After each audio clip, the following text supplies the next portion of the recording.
Good morning, everyone. Today is a regular meeting of the members of the State Liquor Authority, June 12th, 2019. The meeting today is being held in Albany. President Chairman Bradley, Commissioner Ford, Commissioner Fan, Deputy Commissioner of Licensing Roberts, myself, Secretary Donahue, and Acting Councilor Furry. The next meetings of the authority are June 26th. Then there is a 3-week break until July 17th, and then July 31st. We're going to call the items first in the order they are signed in. If there's anything in Buffalo first, then in Albany, and then we move to New York City starting at 11 o'clock, or as soon as we're done with the Albany matters, Jerry comes second. If you have a cell phone, please silence it and take your calls outside. When an item is called, please approach the podium and put your name on the record. Try to speak clearly. Everything is being recorded, and the recordings go on the website. Chairman, do you have anything else to mention before we get going? No. Okay, then. The first item, and there's nothing in Buffalo, so we're going to go to Albany. The first item is 1179, Entertainment on 3rd, LLC. Good morning, everyone. I'm Robert Romano. I'm here with my client from Entertainment on 3rd LLC, Larry Pacifico. We are here because Mr. Pacifico had failed to report an arrest while he had been during a review process of a previous application. And I can explain away the reasoning for that if you'd like. He did not expect. He expected from day one, he was told that these charges would have been dropped, which they eventually were. There was not even an adjournment contemplating dismissal. The charges were all actually dropped. Mr. Pacifico has held numerous licenses, shy of a perfect record, but close. He did have issues with workman's comp and disability lapse, which was a bookkeeping matter. Not an intentional lapse. He's been an owner of iconic restaurants in Buffalo for many years, and this is his business. And as the charges were dropped, I would ask you to consider him as able to hold the license. If you have any questions. I'm not following. So he gets arrested, and you're telling me that because he thought the charges would need to be dismissed, he didn't need to report it to us? Well, he was under the impression that he had to report a conviction, not an arrest. I was discussing this with Mr. Pacifico. And I explained to him that was not the case, that it is the arrest that has to be reported and the eventual disposition of that arrest. The disposition of the arrest, where they were, eventually the charges were all dropped. And they were all dismissed, which is what he had been told from his attorney. And the charges stemmed from basically a misunderstanding with someone he knew. He had gone into a restaurant where he had owned some equipment, had left some equipment, and was attempting to remove his own equipment. It was more of a civil matter, and it has been resolved. So, I'm sorry, go ahead. So at least it has been disposed of?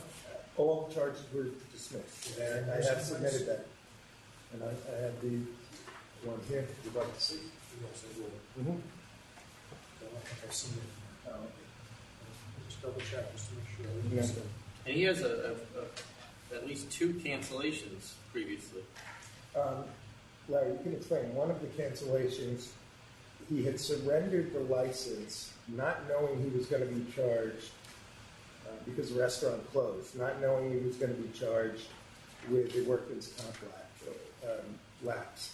And actually, he did submit that surrender several days prior to the notice of pleading going after him, which, according to Mr. Pacifico, was a surprise to him. And the other one? Chairman, it was early on. It was we had closed the business on non-renewal, and I talked with the State Liquor Authorities Council, and they said it would be better to let it cancel than to renew and then surrender. And it was State Liquor Authorities Council. Was this the Pier 84 Inc.? Is that the one? I believe it was. And then you were a consultant at another place in Niagara that appears to have some significant problems with us. Or you are a consultant? No, no, sir. I was a consultant with them early on. What's early on? I mean, that's the other thing is that your work history here, there's no dates on it. Application. Yeah, he's got multiple pages of work history, but there's no, on many of the jobs, there's no time frame. I think that's just the way, there were so many different jobs we gave the previous 5 years. Yeah, but and maybe you didn't submit this, but I have 3 different pages of page 14 on the application, all with different jobs on it, and no time frames. I'm looking to submitted. These are the license, they have dates, the license affiliations. Yeah, there is a full work history with dates. I'm looking at it right now. LA Management and Restaurants Limited. When I have from Data file. 1994 to question mark. I have, yeah, because we had it on the other sheets. Here are the other sheets that explain. These. Why wouldn't you put it on this sheet? I don't get it. I think one was employment, one was it had already been submitted under license affiliation. They're all dates for those. Here. I mean, this is just. I think this took me an hour to read because none of it made sense. But I'm sorry, can you back up for just a second? So there are actually 3 cancellations and 3 different surrenders. So I'm unaware of it. yeah, I don't. you're not aware of the 3? There is Honey's Hospitality, that you had this license from 97 to 2002, there is a cancellation. And then Pier 84, 06 to 09, there was a cancellation.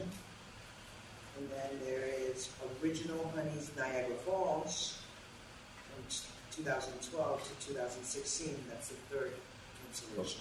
Unless I'm mistaken, cancellation, even if you surrender the license. well, you can surrender a license and Right. have pending charges.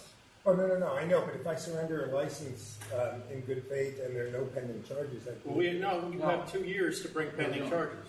The license period. 30 days for surrender to agreement in 30 days. Well, I'm just asking what the explanation is. I'm checking on that 3rd cancellation because it's showing up for some reason on past licensing history, but not in the adverse history. I think if you just, I was under the impression if you just surrender a license, it gets marked as a cancel. No, No. No? Okay. no, because No, he has there a are also number. 3 that are listed as surrender. Yeah, he has a number of surrenders as well. Do you know his history or not? I to a degree, and to a large degree. I was under the impression you too. When did he indicate? You indicated that until April of 2019, you were a consultant at another licensed premise in Niagara. What was the name of that? That was the Buffalo Wing Joint. But very, very limited, only to the food program there. Because that has significant problems with us. Sir, I absolutely didn't have anything to do with that operation and those problems. Mr. Pacifico is a restaurateur for many, many years in Buffalo. Family's been in, Honey's, as I said, is an iconic restaurant in Buffalo. This is his only means of support the restaurant industry. The charges were dismissed. We, on a daily basis, the authority grants licenses to those that have convictions in their record. He does not have We're that. not focusing on I that. If you haven't understand. noticed. I understand. Commissioner Fan, just to kind of close the circle here, the cancellation for Honey's Hospitality back in 2002, which is not listed on the adverse history, that was canceled because back then, for a few years, they did a trial program where you paid your license fee every year. So even if you got a 2-year license, you paid your first year first and then your second. There was no payment, So a disciplinary case was brought and license canceled because of the non-payment of the second year license fee. So that's where the third cancellation comes in. Did you close the restaurant? Yeah. And Pier 84 is because, again, why was it canceled? I'm sorry, which? Pier 84 in 2009? I don't remember that. Well, I mean, if you come here wanting a new license, I would think that you would at least look at what happened before and why. Because if you don't remember why you were canceled, likely you may make the same mistake again. Well, I mean, this board can hold him to a very short leash. I think that if he... It's not a short lease, this is 10 years ago. I mean, No, and again, again, my point would be that was 10 years ago. He has, he had this failure to report the arrest and the cancellation with regard to the workman's comp disability issue. Short of that, in the last 5 years, I believe his record. No, he has a cancellation in 2016, which it may be for nothing. I don't know. That's why we expect you guys to know. But is there an outdoor area here? Small porch, back porch. What are the hours of your restaurant? They're going to be Monday closed, 4 p.m. to 11, Tuesday through Thursday, noon to 1 on Fridays and Saturdays, and noon to 10 p.m. on Sundays.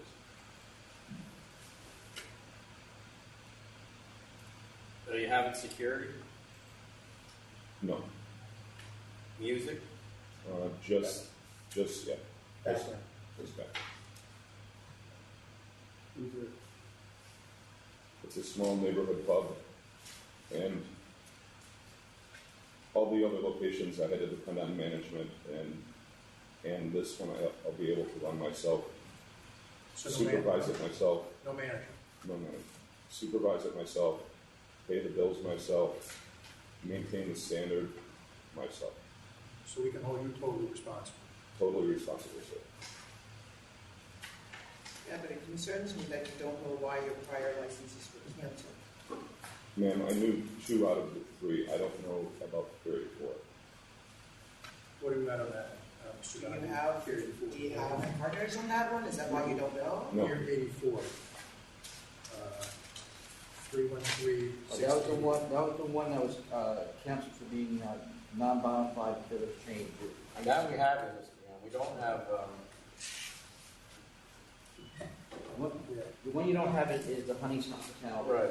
That's the one that I said that was canceled. Non-payment of licensing fee. Because Pier of 84 is non-bona fide, and then the last one in 16 is the workers' comp. Right. It was non-modified for about 4 or 5 months. 4 months. What was it non-modified? Can you tell us? I thought it was you shot. All right. Oh, that's non-bona fide, is he was closing during certain times of the He week. probably just shut, period. Oh, it just closed. I can double check if you want. Yeah, I thought.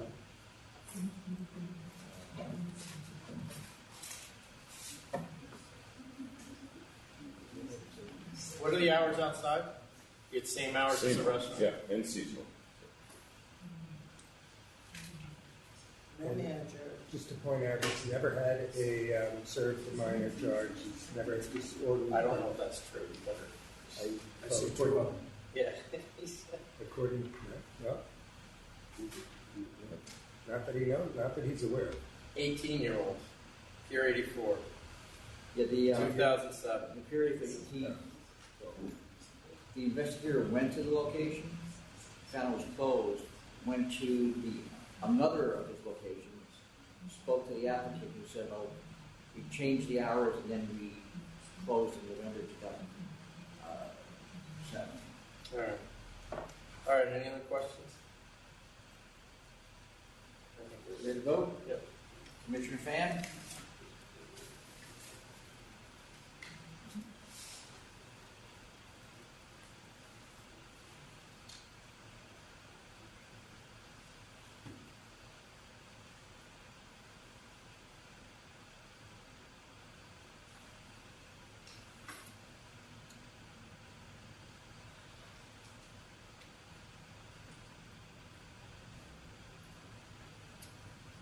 because this is your hometown, and I trust that you're really going to learn from what happened before, and I realize that you are very invested in the food and beverage area, and so I want to support that. Thank you.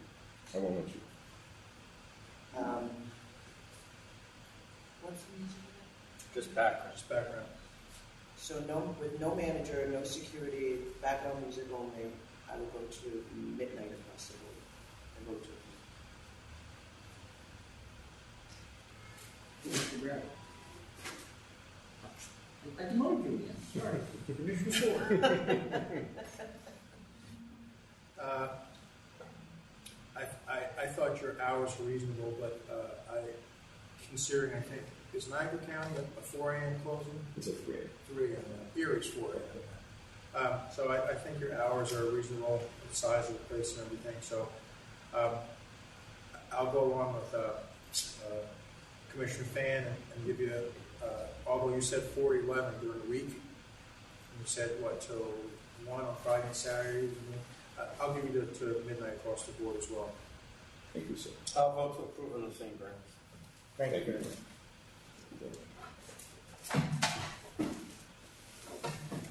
Thank you. The next item, 1165, Milagros Mendez Cruz. I've submitted for case 125763, a conditional no contest plea of $12,000 as per the recommendation of counsel's office.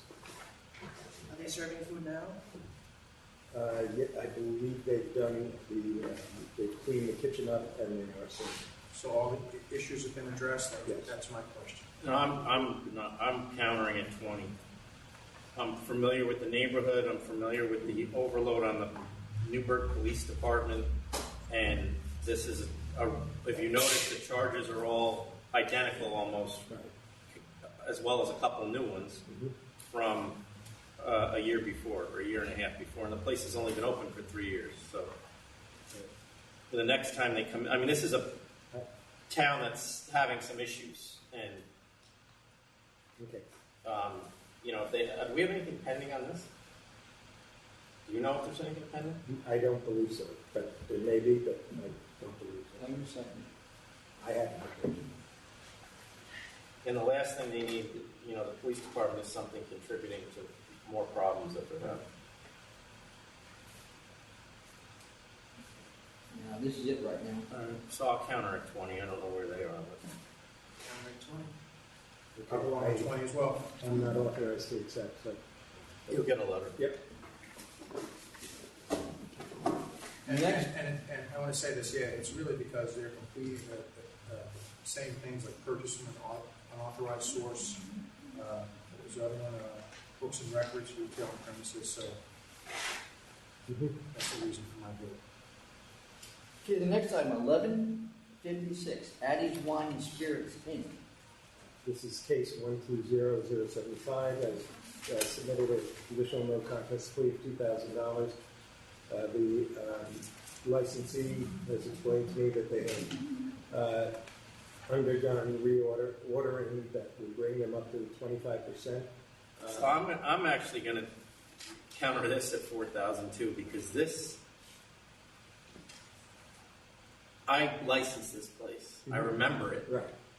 And they tried and probably were successful in telling me they were carrying 25%, which everybody does when they come in here. Right. And now we go in and we find out they're not carrying it. I should be taking the license for it or asking them to assist me in doing that. But you're going to come in here and make a representation, particularly a liquor store, and then not abide by it. It's at least 4,000. It's going to double after that. And you can guarantee you we're going to be back again. He's fully aware of that. I believe his skew percentages were 18 to 20%, and he had. Yeah, but he came in here and said 25. I understand. So we're at 4,000? 4,000. Okay. I have a feeling he already knows, but I will. Thank you. The next item I have in Albany is 1177, North Street Liquors and Wine, Inc. Is there anybody in New York City who is here for North Street Liquors and Wine? I know we had opposition.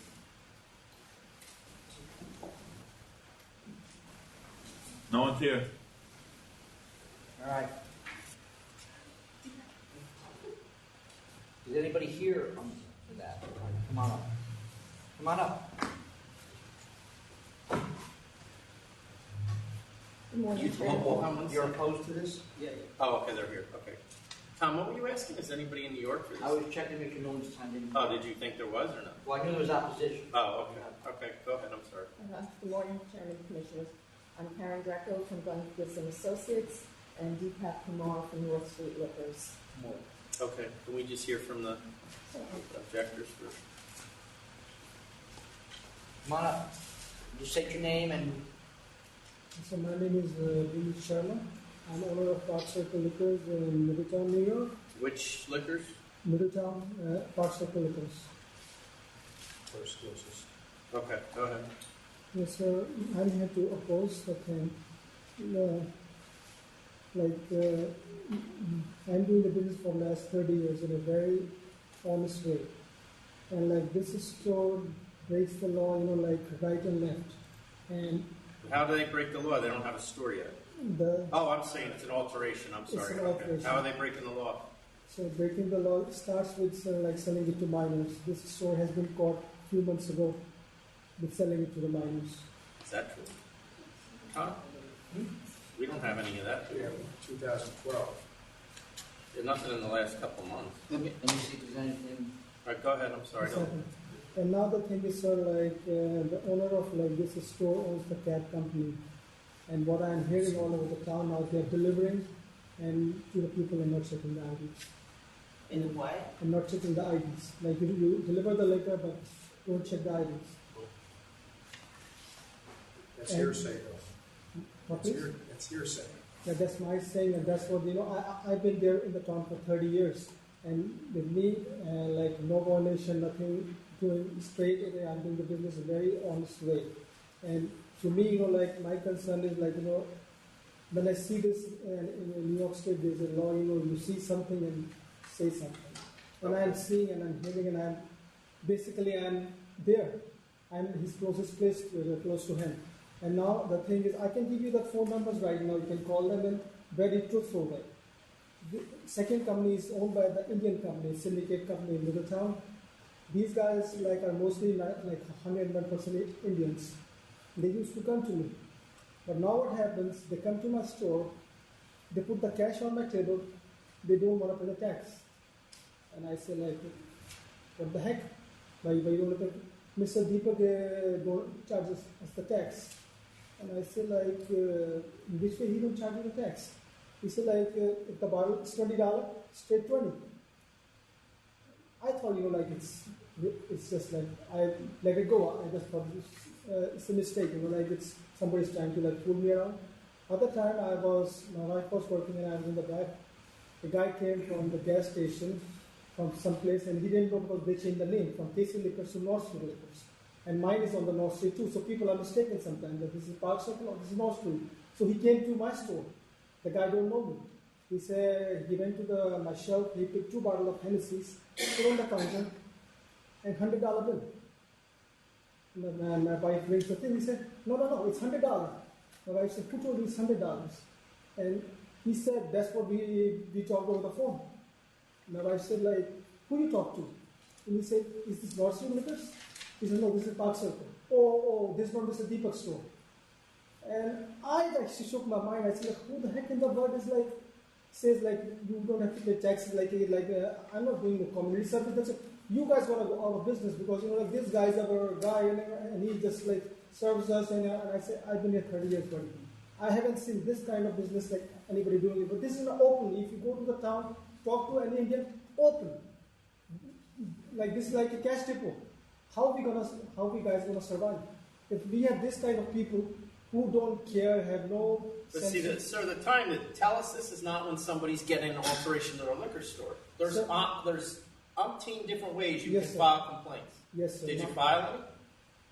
With us or the tax yes, department? Yes, yeah. But with who? No, I had the letter coming from the liquor authority that if you have any concern, write us the letter. And I think I wrote the letter to the liquor authority. But what I'm saying is over the last year, or whatever, approximately a year he's been open, Yes, if you've sir. seen this activity and it was bothering you because obviously it's hurting your business, why didn't you report it to somebody? Sir, because Other than when you get a letter from us telling you that he's going to make a larger store. this is, sir, I don't know, because I own so many businesses, plus I don't go on the people's thing, that what people say, I have to make sure that this is going on or not. Then there's a cab company, that's what I'm telling you. These guys, and I straight went to them and I said, what's happening? I'm hearing this all stuff, and then one of the guy, he knows me so well. He The said, point I'm making is you didn't Yes. report this to anybody.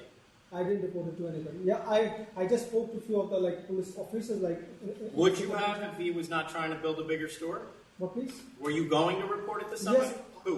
I would have, because I told you, I spoke to the cops 2 times, and they said to me, they will pass by and see what's going on around there. But then I came to know that he sold it to the minors, so I said, this is already now. Do we have with the liquor anything authority. Is there a college campus close to where you guys are? This not very close, yeah, but it's like 5-10 minutes from there. There was a 5-10? It's about a mile. Right? About a mile. investigation done on different allegations that was closed. It appears that was closed. So we don't have a recent sale to minor. So Well, I'm there- sorry. That's the sale of minor. Yeah. That's what the charge is. That's what the There's no charge though. Well, I don't know what happened because the documents were not scanned in properly, but the case appears to have been closed. Okay. All right. Anything else? Are Yes, you sir. on? Do you own another store? Or are you with him? Okay. Yes, sir, I'm still have something to say. Now the thing is, in the state of New York, I just found it out. The law is one liquor store owner can have another license on his name, or he cannot be directly That- or indirectly involved. That's not new. That's been Yeah, around for a long that's been time. around now. Recently, what I found out, he has bought the Saffron liquor store from the guy who owns the Martin Liquors in Middletown. It's a restaurant cum bar. So how can one guy, he owns the liquor store, That you're allowed to do. You can't own 2 liquor stores. You can own a restaurant and a and liquor store. you can own a restaurant with a bar and a liquor store. Yes. So yeah, that's what I You found can't out. sell to each other, but you can own them. You can own? You can own a restaurant and you can also own a liquor store. You Yeah. cannot own 2 liquor stores. No, but what I'm trying to ask is, you can own a restaurant with a bar? Yes. Okay, I didn't know that. Okay. And the other thing, that I find it out, that's also just my saying, it's a rumor or what. The owner of the Martin wants to sell the liquor store. But thing is, that wasn't the deal. First you buy the restaurant, and then you buy the liquor store. And it's in the process. I don't know how long it's going to take Martin to sell. It's going to come to you guys that somebody's buying the Martin liquors now. What One of liquors? Martin's Liquors in Middletown on Dawson Avenue. So the thing is, Well, that's further than that's 2 Yeah. miles. How far away is that? no, that's about other town, maybe 5 minutes by the car. About All right. 2 miles? What's that have to do with this? that's have to do with this, one of the silent partners, that's what the people do, is planning to buy the Martin Liquors. So the basic point is, the thing is once, it's not like the legally they are merging, but it's other way around. You can break the law, but you can bend the law so easily. The thing is, so what we gonna do? So what we guys, the small stores who are 1,000 square feet of store, how we gonna survive this kind of I know, competition? what's the relevance of Marty Liquors again? What is? What is the relevance of Marty Liquors again? The Martin's Liquors, he used to own the Saffron restaurant that he bought it from him. But that's a restaurant. That's a restaurant. You're allowed to do that. You're right, absolutely right. But what I'm trying to say, the deal is that one of the silent partners is going to buy the Martins now, One of the silent partners of what? Of the restaurant? or of Mr. Deepak's. That's in There's the a deal. silent partner in his liquor store? Silent partner means that one of his friends or coordinates is trying to buy the Martins now. So now we have 2 But guys. he's allowed to do that. So many things. That's what I'm trying to say. So many things we are allowed and we are not allowed, but we are not breaking the law, but we are bending it at our own ease. Thing is, so what we guys gonna do about this? I'm gonna come to the authority and say that's his friend and that's his friend. Now now the authority gonna ask me we want the proof with the pictures. So the thing is, man, and the second part is the application is for increasing the size of the store. traffic problem. Traffic problem or condition problem, I don't know what's the problem.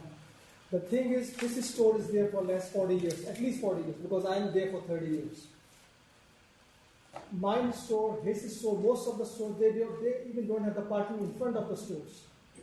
People have to cross the store or go like around in the back to come to our store.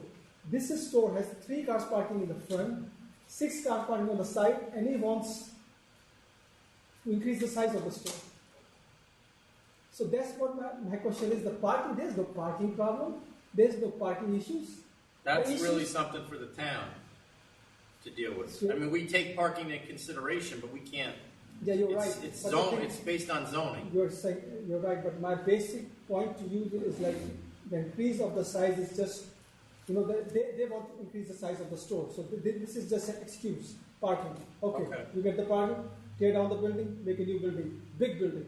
And now the thing is, most of the people are saying, this guy gonna make one superstore, this gonna buy another liquor store. Where you guys gonna come in between? That's what is happening in the small towns now.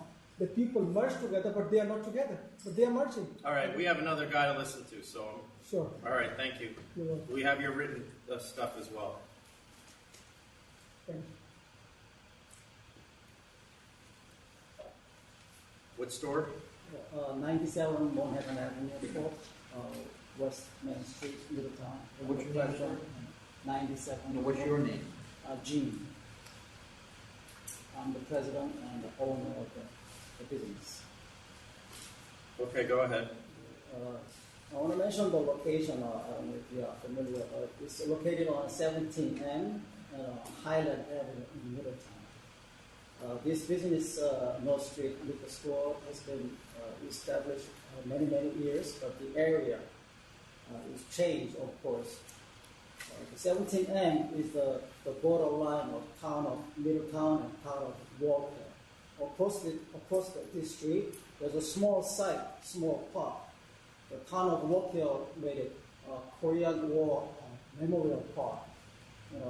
We still have fallen heroes who fought for the country, and families, and children, grandchildren, even the great-grandchildren visit the site to pay respect and honor and a salute to the corner.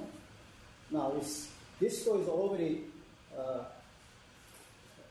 also Highland Avenue. They also have a Memorial Day parade. A lot of people, young people, children, family members, friends. I'm not sure what this has to do with anything, what you're talking I about. think it's a bad influence. It's already there, the store's already there. And the young people, also 17M, like 1 mile away to the west, there's a school bus parking area. But the store's already there. Yeah, I know, but I want to mention this bad influence for the Yeah, area but I people. imagine your residents. store is also relatively close to all of these things, so you can't really say that he's a bad influence, because then you're really talking about yourself as well. People, a lot of young people, families, members visit the site to pay respect and honor to the corner. I just want to mention to that. All right, thank you.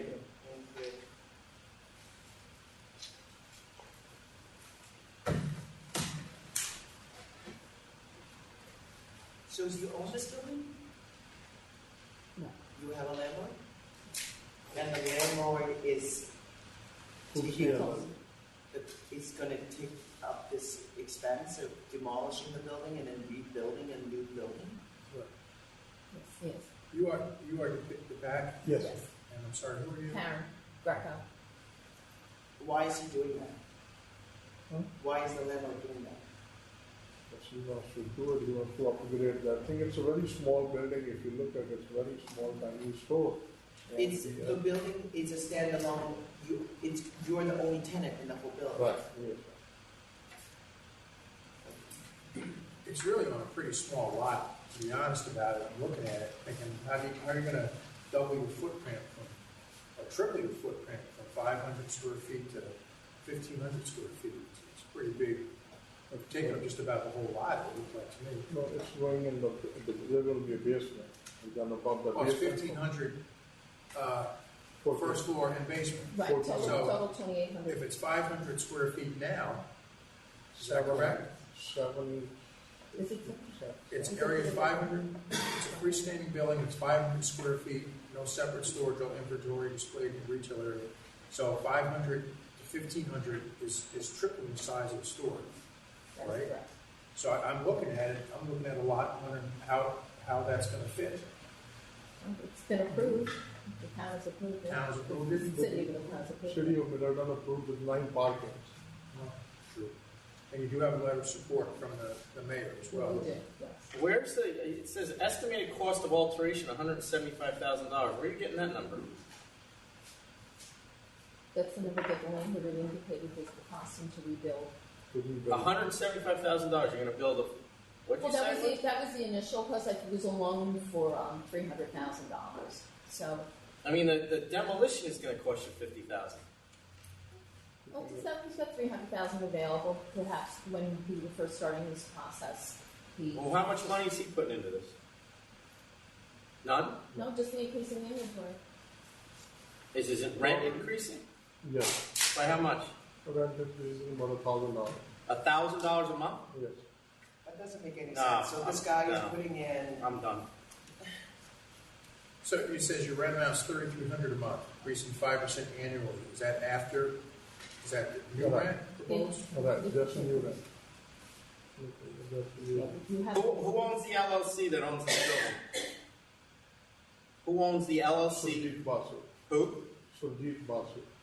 Is he a partner in Jeet and Deep's properties? Yes, sir. So you have real estate LLCs with him. Right, yes, sir. So when she asked you if you own this building, you don't, but he does. He does, yes. And who's also in that LLC? Nobody else. In Tulsa, Policy? it's just some Yes. distributing loan. And what are you paying in rent right now? $2,000? What, $2,200. 22. So you'd be in effect paying rent to yourself? Pardon No, me? he doesn't own the building. Does Jeet own a liquor store? No, Does anyone in his family own a liquor store? no. What's his name? Full name? Surjeet Basu. Spell the last name. BASSI. V B as in boy, ASSI. DASSI. Yeah. What does he do besides own LLCs? He has a gas station.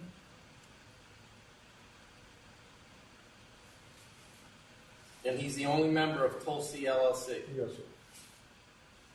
How long has this been planned? Pardon me? How long has this been in the works, this alteration? In the water?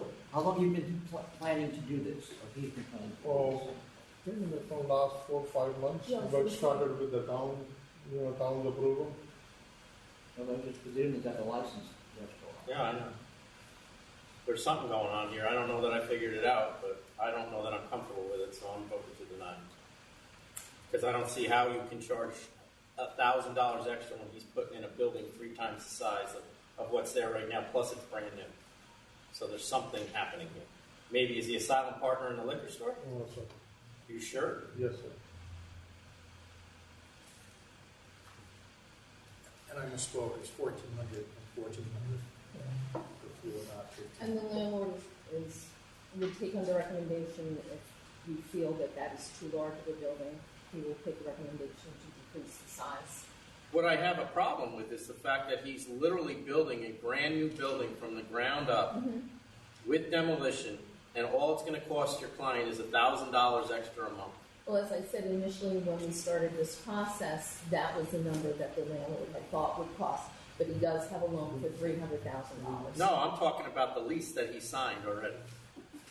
I'm assuming you went into a conditional lease right now. That's your proposal. Oh, okay. So you think that the rent should increase by more? I don't know how it can.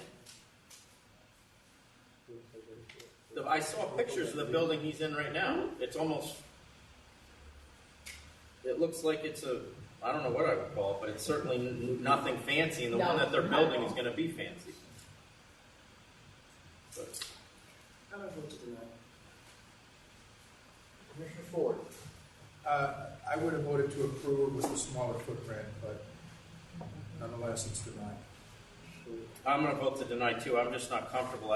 There's clearly something going on here. I'm wondering whether Mr. Jeet has an interest in the current liquor store. Because the rent that he is going to charge compared to the rent he's charging him right now does not make sense. But it's a triple net lease. Well, then triple net what? You getting a percentage of sales too? No. It's still only 30. It's still only going up by 30%. Aren't you paying the taxes?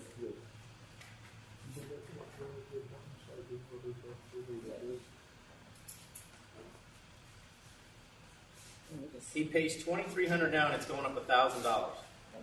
but it's also- It doesn't- No, the math doesn't compute whether he's paying the taxes or whatever. That does not equal, unless there's some other thing that's happening. He's not being forthcoming, so that's the end of it.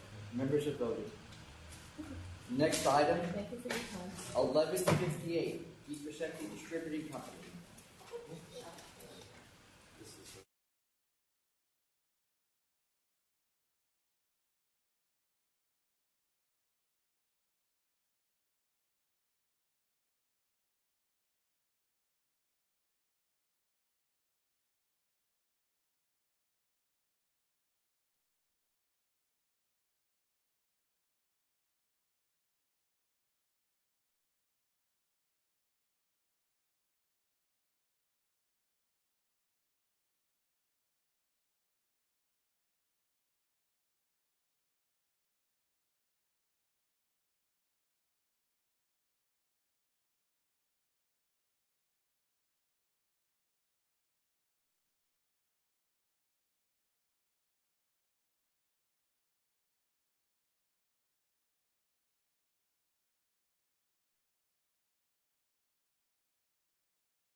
We're still short.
If you can hear me in New York, you're experiencing a technical problem, and we're going to just take a brief pause while we get things sorted out.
Can you hear me down in New York? Yeah, we can hear you. Okay.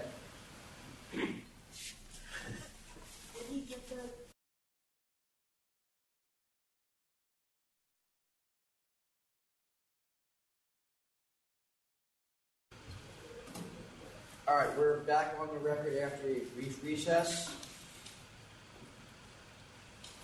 And the next item is 1158, Di Crescenti Distributing Company.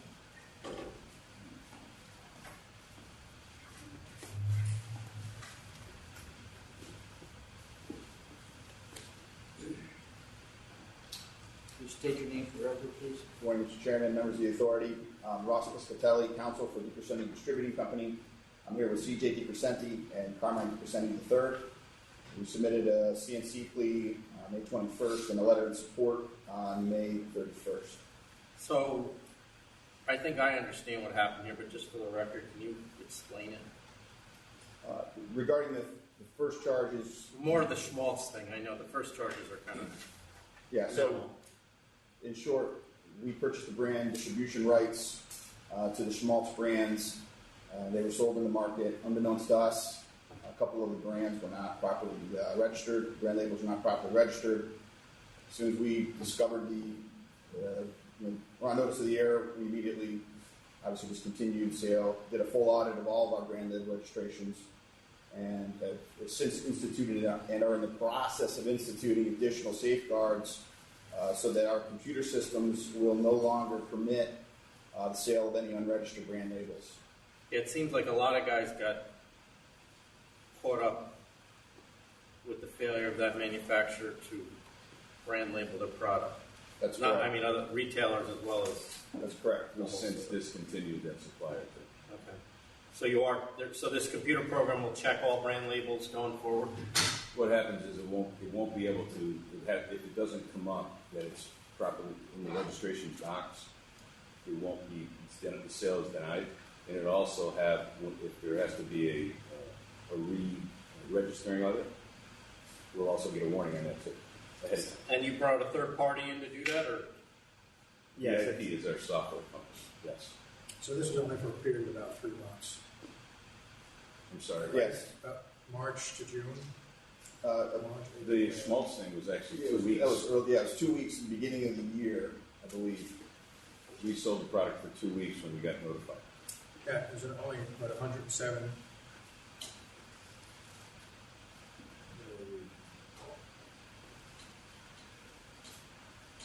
Cases. No, that's been improved. That's the wine products. Yeah, that's That mistake I completely understand. And the Schmaltz thing, like I said, we actually... No, you were relying on the manufacturer, which I understand that too. I'm going to drop this to 7 unless you guys are... I was going to drop it to 5 or less to take All right, 5. Now, since you didn't go and get a third party to fix it all. All right, thank you. Thank you. Thank you.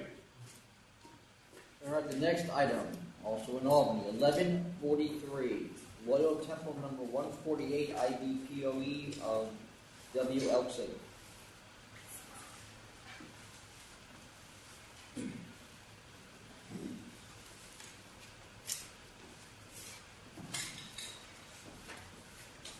Good morning. Ladies, state your name for the record, please. Penny Branch, Virginia Thomas. So you have an objection from the Albany Police Department simply because they say you haven't met with them yet. Is that still the case? No, our daughter really met with the lieutenant. She didn't.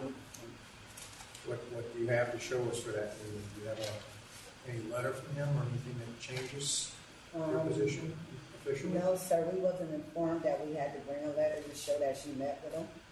Well, She didn't meet with him. Who met with them? yeah, that's what I was We're just... the leader of our organization. She Who's and that? I. She met with the What's your organization? the Elks. And she's the one who's on the lease. Yes. Yes. So where is she now? She was not informed she had to meet. It was only that I know, where's she now? Oh, she's at work. Okay. But how come she's the leader of the organization, and you are the ABC officer of the organization? And so, what's your title in the organization? Well, I'm the vice daughter ruler of the organization. You're the what? I'm sorry, you have to speak a little. The vice daughter ruler of the organization. My name was second on the liquor license. We don't have. No, there's only one person on the list. We only have her. Oh, well, we're just staying this one. What is the organization? It's an Elks Club. How many people? How many members? We have 27 members.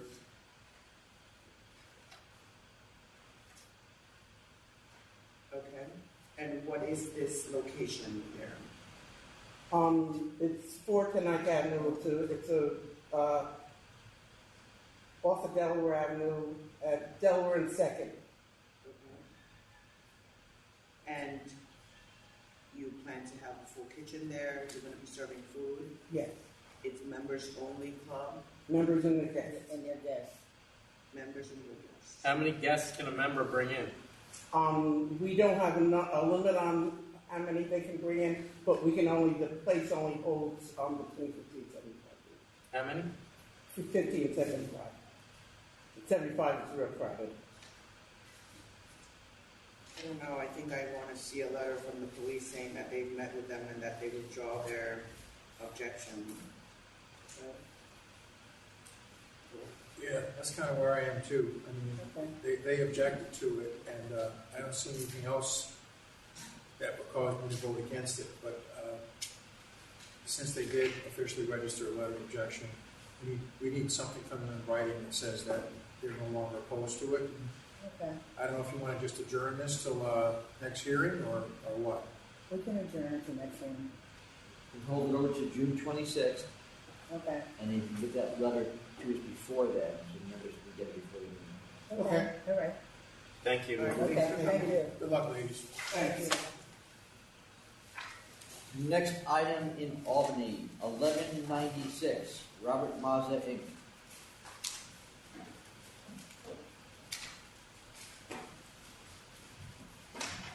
I'm sorry, what was that again, Mr. Donovan? 1196.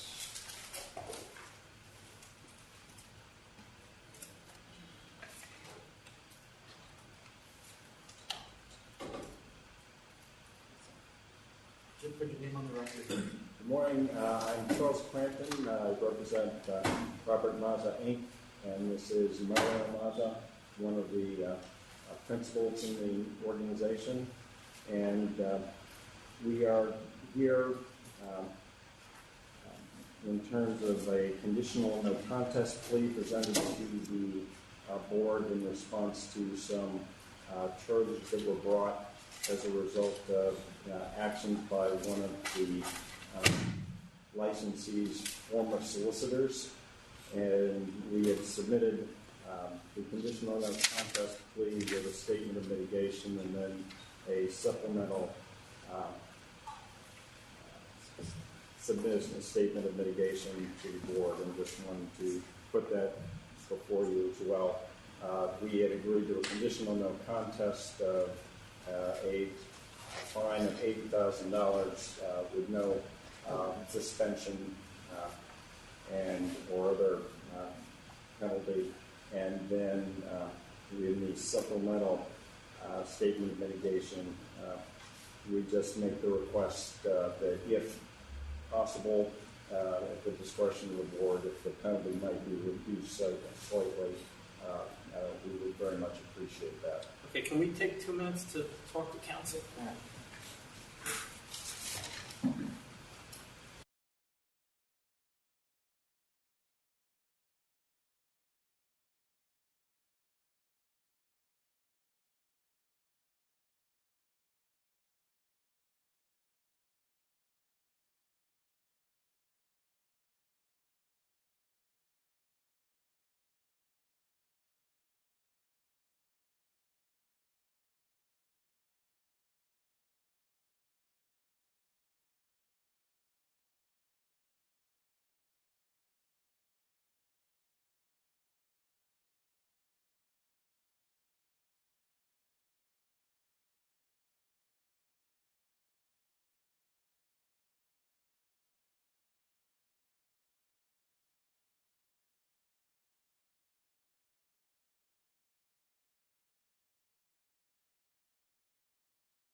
All right, I think we're ready. We're back on the record after a brief conference with council regarding item 1196.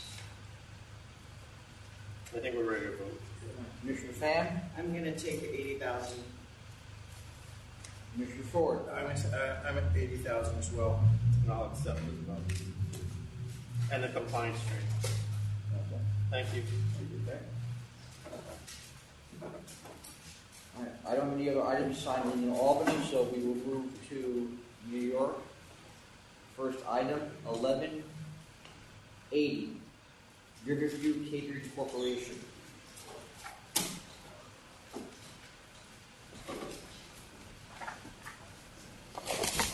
Good morning, Chairman Bradley, Commissioner Ford, and Fan. My name is Ben Savitsky of Bernstein Radio. I'm here today on behalf of Riverview Catering Corporation. Well, I'm sorry, can you just repeat that? Because we had our volume down low. Sure. Hi, Ben Savitsky, Bernstein Radio. Good morning, Chairman Bradley, Commissioner Ford, and Fan. Here today on behalf of Riverview Catering Corporation. They have a catering license. They've held it since 1989. They were trying to do a corporate change. I have with me here Michael Silvestri. He is the current GM, and he is the transferee here of 100% of the shares of the corporation. We were requested to come in.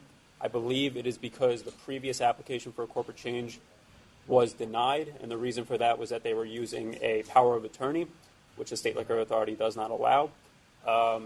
They went and they refiled the application after the reconsideration request was denied, and I believe that they entered a deficiency request. That's it, in March.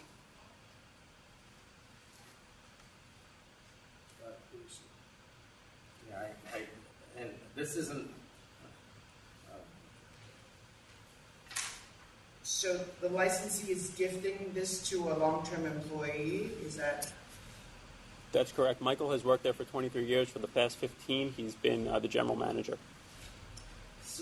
And what's the mental capacity of the former owner, if you know? I believe that he is not incapacitated mentally. I think he had a stroke, and it is difficult to get him documents to sign. That is why they used a power of attorney for his daughter to kind of conduct business up in New York. Because the problem I have with this is originally it wasn't just the fact that it was, the reason we don't take power of attorneys is obvious, because there's obviously a potential for fraud there. But here we have the application is signed by the owner and notarized, which is precisely what we want, and then we have the letter basically gifting the shares of the stock from the owner to the new owner, yet that's not notarized. And the signatures don't look identical to me or even close. Right. So we didn't handle that portion of it. No, I believe. I know that, and the reason that I have questions is because I see who did. Right. My understanding is that it's 100% legitimate. You could ask Michael about it. If you would like to make it a condition of approval that all documents are signed and notarized by the current owner licensee, we can make sure that happens. And you could ask Michael any questions about, the gifting of it and any questions like that. I think, can we do that as far as making it notarized? You could make it a condition of approval that they submit that notarized document, yes. All right. Where is the licensee located? Is he in Virginia or is he in Florida? Right now, I believe he's in Florida.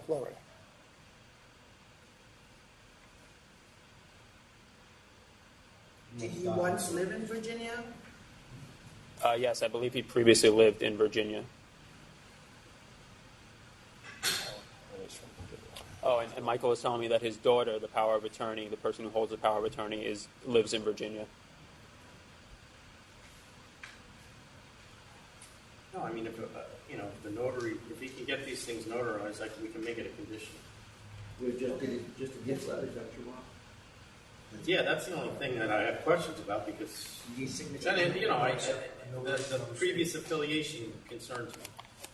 I think maybe the daughter prepared this and signed this because this signature and the first one look the same. Which is also understandable, but I just for my own mental ease. Maybe we should ask for. Well, this one's notarized. Maybe we can make the notarizing of the two documents of condition, and then also ask for a letter from the daughter? Yeah, whatever you want. A letter from who, I'm sorry? From the daughter? Stating, So notarize the letter from Mr. Nezer, and then a letter from the daughter stating that she's aware of this deal and that he's fully aware of it, and have that notarized as well. sure. So just get two letters, the one letter notarized and the other one from her notarized, and that's going to be condition of approval. You can do that, right? Yeah, and when we had anything notarized, Parisi told us not just to have that one document, so that's where... Yeah, no, we can have that done. All right. Okay. Great. I'll thank you for those conditions. Approved, yes. Thank you. Thank you so much. Yep. Next item, 1138, Iguana New York Ltd. Good morning, Ben Savitsky again. I'm just here on a CNC that we worked out with counsel's office for $4,000 for case number 132391.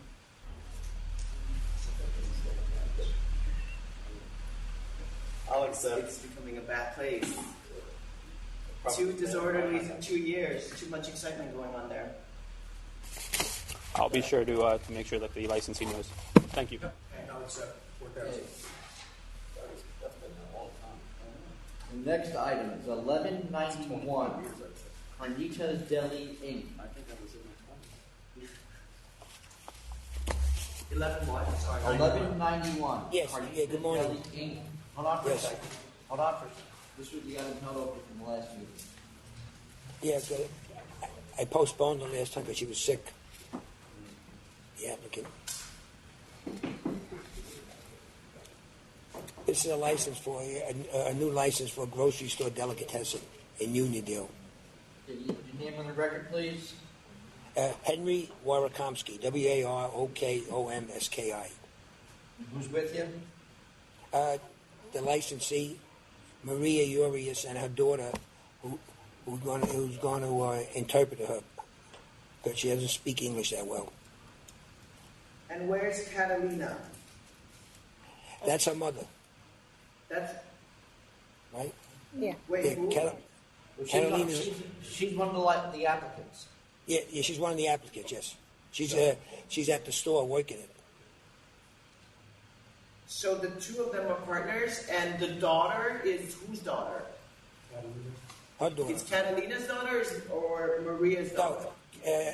Catalina is the mother for Maria, and Catalina is the grandmother for Janet. Oh, I see. I got it. So this is a 3-generation. Catalina Yes. and Maria, mother and daughter themselves. Okay, got it.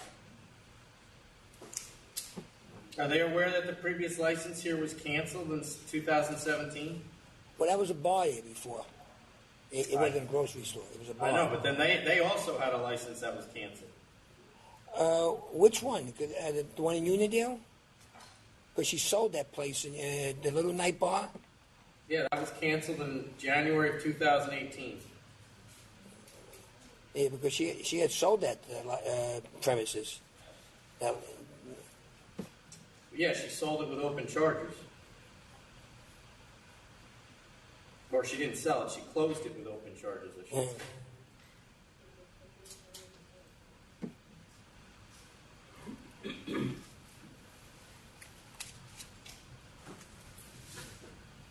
Do they have any explanation for that? For the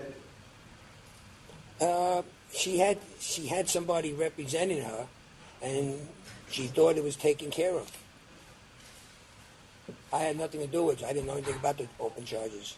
But she said she had somebody, an attorney, representing her, and he was supposed to take care of it. If we have to take care of it now, we can take care of it. We can pay a fine now. No, it's through him.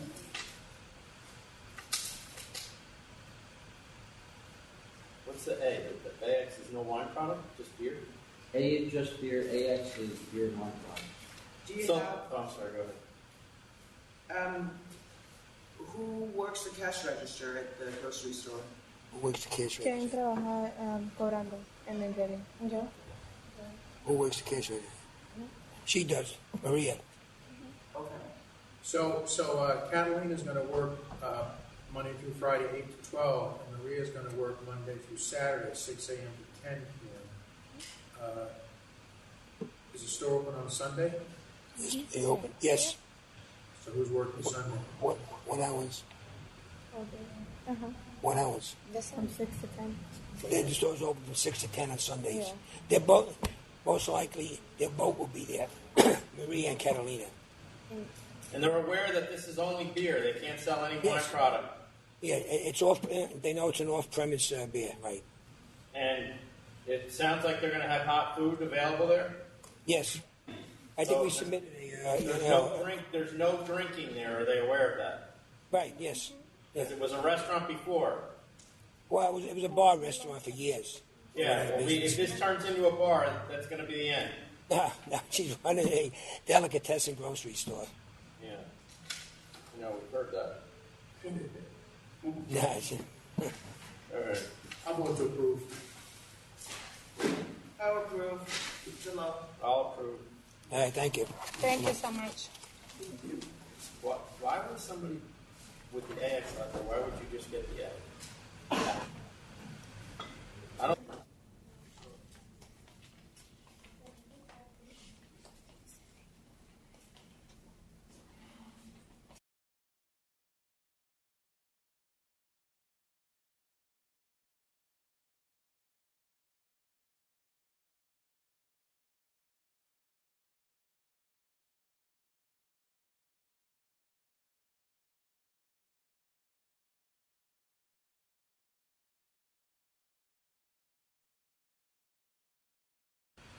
All right, the next item on the calendar, 1192, AMS Portuguese Inc.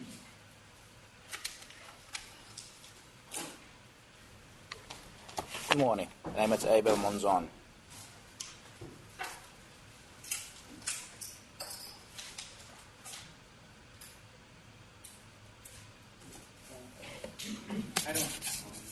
The only reason this go to the board is because it's Spring Valley. Yeah. Sir, what are your hours? 10 to 10. Yeah, I don't. What's your music? Excuse me? Music? No, no music. No music? No. What about a manager? Excuse me? Do you have a manager? No. Do you have security guards?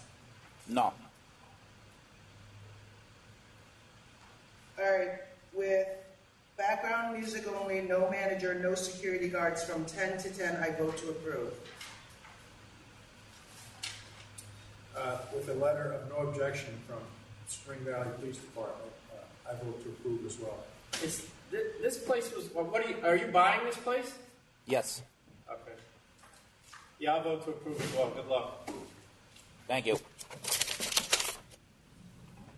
The next items are 1157, 1209, and 1212. It's all one item. Hey, Adam. That stuff that we just saw, that doesn't need to come here anymore. Like a transfer like that. I know everything from Spring Valley comes, but if it's a transfer and you have the okay, the police department. We'll have to change the licensing. Well, even Tom, can you repeat that? Hold on just for a second, please. We'll just take a brief recess. All right.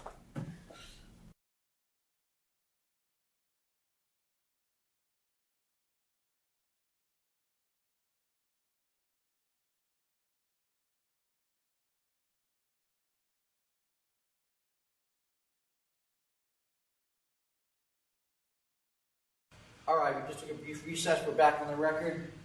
1157, 1209, 1212. Locksmith Wine Bar, Inc.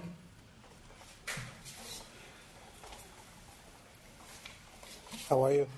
I'm Oscar from Locksmith Wine Bar. We're here to, our attorney worked out a settlement with the SLA, attorney for a conditional no contest plea and a $10,000 penalty. Civil penalty. $10,000 civil penalty. Yep. I'll accept. Mr. Ford? I'll accept as well. I'll accept. Thank you. You'll get a letter in the mail, payment instructions. Thank you. Thank you.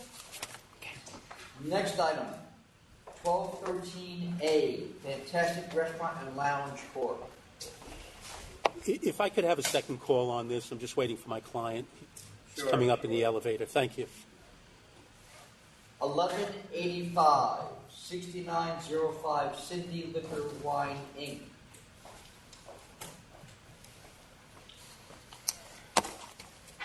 We also have two other cases that relate to 1186. Are related? Yes. Oh, yes. And 1187. That's correct. Thank you. So, Mr. Lynn, nothing personal against you, but I will voice my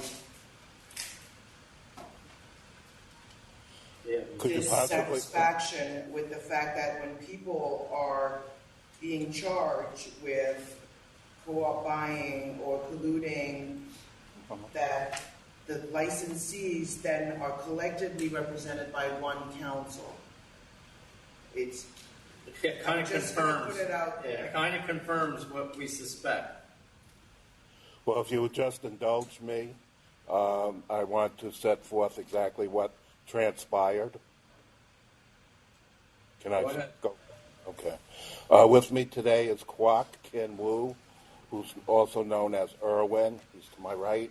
And Ying Wu, who is Irwin's common-law wife. Her name is Cindy. She is here as well. This is a CNC offer of a monetary penalty of $45,000 involving 3 companion matters. There are 2 liquor stores, and one being 6905 Cindy Liquor Wine under 01185, and Grandma 2 Wine Market under agenda number 01186. Irwin is the licensee for Grandma Dim Sum, which is a restaurant in College Point Boulevard, Flushing, licensed since 2014, with Cindy working as the manager.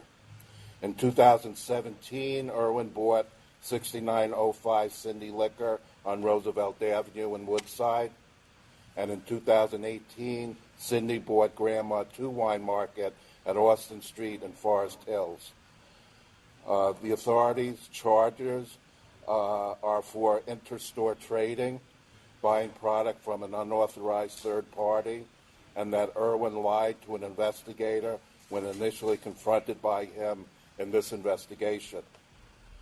Both assert full responsibility for what they have done. They are embarrassed and humiliated in violating the law, and especially Irwin, who then lied to the authority in an attempt to mitigate the facts. I did not represent the principals in any of the other 3 licenses previously. Cindy had a friend who brokered the deals to purchase the liquor store on Roosevelt Avenue and Austin Street.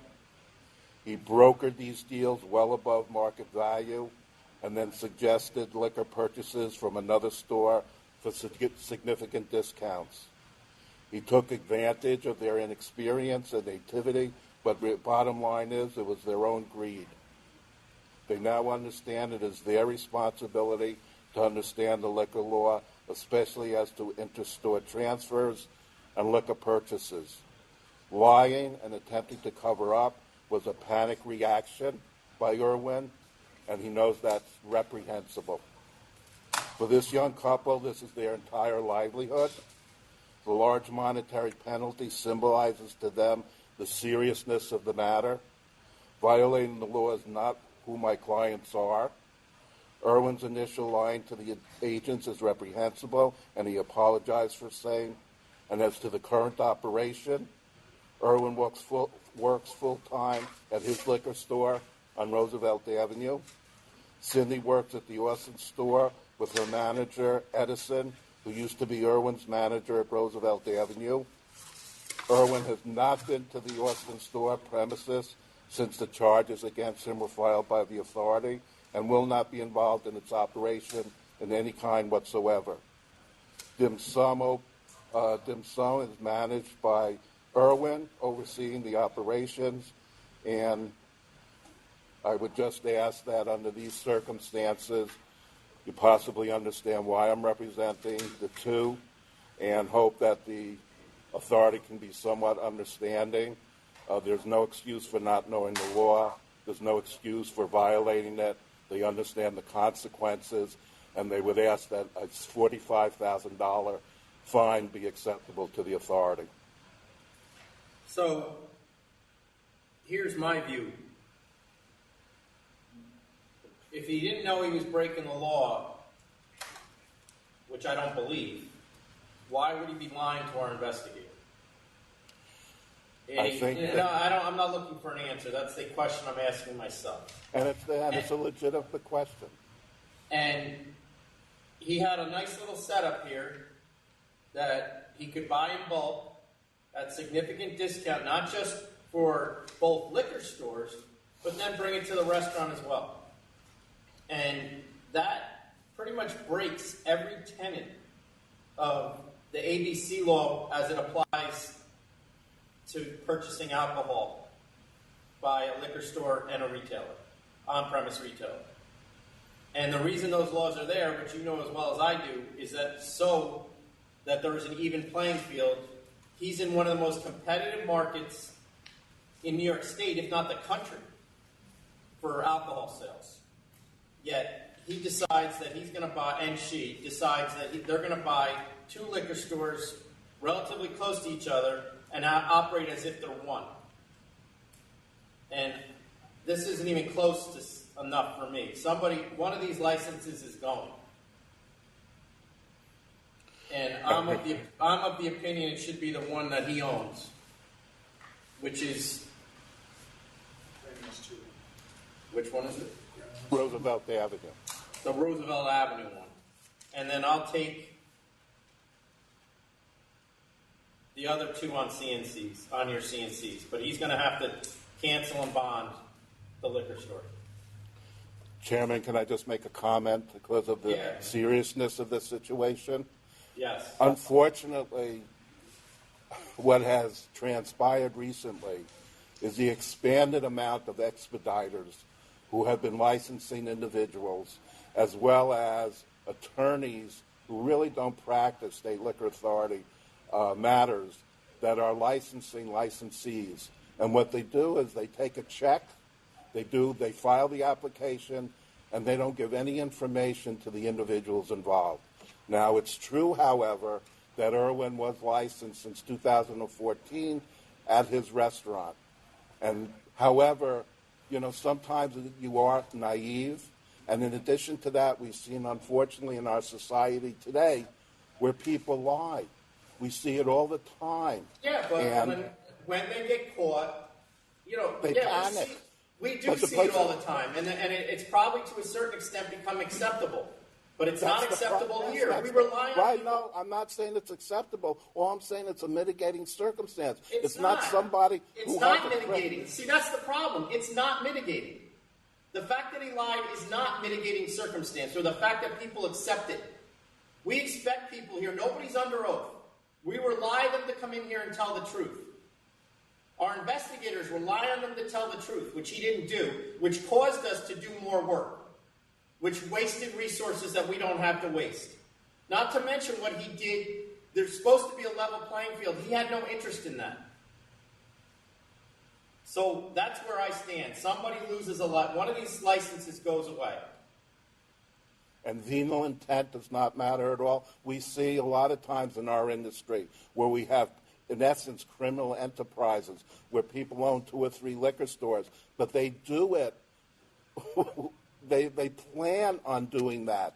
This is a situation of a young individual who never got involved with the law whatsoever at any time. And then he has an inspector come. He panicked. Mr. Lynn, there is not a doubt in my mind that he went and bought this other liquor store with this intent in mind. There's not a doubt in my mind. And those other people you're talking about, that maybe they have figured out ways to do what they're doing legally, because there are legal ways to do it, they didn't do it that way. They went and tried to hide it. And then they went and sold it to the restaurant, which they know full well they can't do. So, I mean, the only way that this stops is if people get penalized heavily for it. And the only other factor is, this is an entire life savings. they were hoodwinked into buying the liquor store for a price well above what it was. This is Roosevelt And that's Avenue. why, and that may be true, but that's why we don't condone this type of behavior, because that's what happens when they overpay for things. People start breaking the law. You know, if it was an attorney that represented them, and you feel like that they were defrauded by that attorney, then you should be making a complaint to the Bar Association. But it's not. And I would like to know who it was as well. But that's not really something that condones them breaking the law, particularly the way they did. And my final statement, because many of the things you say I cannot counter, is the fact that you're not condoning this. You know, there's our situations, there are mitigating factors in our society, which unfortunately, these aren't alternative facts. This is what occurred, and they were taken advantage of. Should they have had the knowledge? No. Does the Liquor Authority do anything in order to be able to protect them from these shyster lawyers or these expediters that don't tell them exactly what they should do, and they don't do? They don't. Situations happen. I'm just saying. Blame third parties. Come on. It was a friend who took advantage of them, and then an attorney who took advantage of them, and somehow the licensees have no responsibility, and that's just not the case. No, $45,000. If they have enough money to go out and buy 2 liquor stores and a restaurant, you know, these are people that should know what the rules are. And I believe they do. At least in this instance. Maybe they don't know every little nook and cranny of that law, but there is not a doubt in my mind they knew they could not be moving product back and forth between liquor stores. Yeah, I'm with the chairman. So counter, cancel, and bond on Roosevelt, and I'll take the CNC on both of the other ones. So you're going to go ahead and accept those 2 offers? Yes. Well, just excuse me. The CNC was allocated $20,000 for the one that's being canceled, $20,000 for the other liquor store, and $5,000. So my only question is: are we still talking $45,000, or No, now no. we're talking about 20 canceling one No, and 20 $25,000? $25,000 and a cancellation. And try to send that in 2 checks because they're different licenses. Are we all good with that? Yeah. 2 acceptances and 1 counter offer. So 20 on the other liquor store and 5,000 on the restaurant. And then the counter. Okay. Just for the record, I'm not going to accept that today, although it probably will be acceptable to the clients. I really didn't go into the aspect that of what the ramifications would be for a cancellation. You'll have time. You'll get a letter putting out the counter offer, and then you'll have a period of time to respond.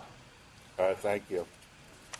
Next item, 1193, 1194, Outside Looking In Restaurant Lounge, Inc.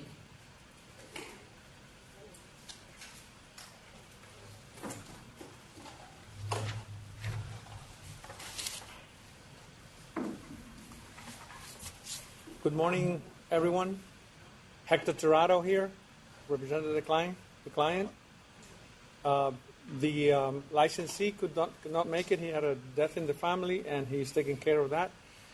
Instead, he sent his sister, who works there and might be of some help. In this case, we had agreed on a conditional no contest for $10,000, and we sent the money a day late. All right, we'll accept. We'll grant reconsideration for purposes of accepting the check. Thank you very much. Thank you. Thank you.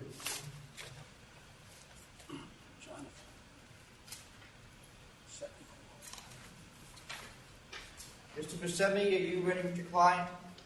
Yes. Yes, All right. thank you. 1213A, Fantastic Restaurant and Lounge, Port. Francis Buscemi, 305 Broadway, New York, New York, for the licensee. With me today is Mr. Concepcion. He's the principal of the licensee.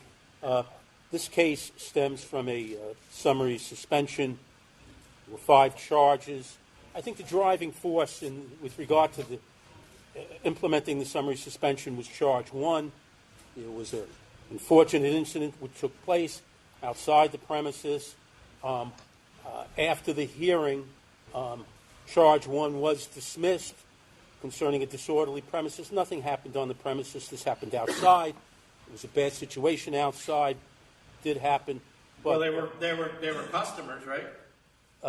I can't tell you whether they were cut. Probably. Again, it's outside. The judge dismissed the 1066. But you see, you guys think that because the judge dismissed it, it means that means that the activity didn't happen. Absolutely not. I'm not saying that at all, Mr. Chairman. I started my sentence by saying there was a serious, unfortunate incident that happened outside the premises. I'm not denying that the incident You're happened. telling me you don't know whether they were customers. It was pretty much confirmed that previously they were in the location. I don't know exactly who these people were. No one knows exactly the names of these people. Assuming they were customers, the licensee was found not to be culpable for that conduct. But it goes. It's no 1066 violation.